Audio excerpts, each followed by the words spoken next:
As it pertains to the operating of services that are managed by us at City Hall, the overall impact on the budget is zero. And let me say that again. As it pertains to the operating of services that are managed by us at City Hall, the overall impact on the 2022 budget is zero. The main source of our overall property tax levy increase is the provincially mandated asset management plan. It's called AMP, and our AMP helps fund the ongoing life cycle maintenance of our public infrastructure, our roads, our sewers, our parks, and our community centers. The 2022 capital plan proposes to invest about $1.7 billion over the next decade to build up our city. Residents will be pleased to know that the majority of this funding will support road and sewer infrastructure to improve the health and safety of our community, reduce the risk of basement flooding, and increase economic competitiveness. But we know that our residents are increasingly interested in quality public amenities like parks and trails, active transportation, and transit. So over the next 10 years, we plan to invest almost $170 million in our Parks and Recreation Department. About $26 million of that will be spent in 2022. To support the vision outlined in the Transit Master Plan, we are proposing to invest almost $63 million in transit over the next 10 years as we also embrace innovations such as transit on demand to meet the post-pandemic needs of Windsor residents.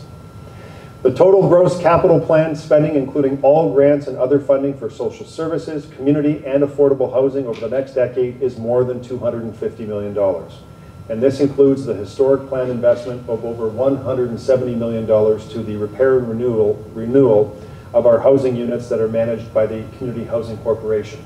This plan delivers results while holding the overall property tax levy increase to less than half the rate of inflation in 2022 and likely the lowest of all municipalities in Essex County. And our plan delivers results by continuing the focus on fiscal responsibility through reducing our existing debt to its lowest level in more than 15 years.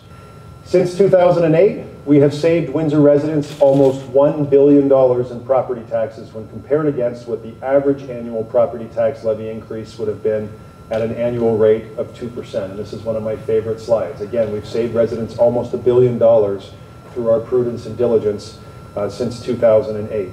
Finally, as we have over the course of the past 2 years, we are keeping a separate tally of costs that are incurred as a result of managing the impacts of the global pandemic. And for 2022, we estimate that about $25 million more will need to be spent above and beyond this proposed budget to meet the needs of our community, even as we recover from the impacts of COVID-19.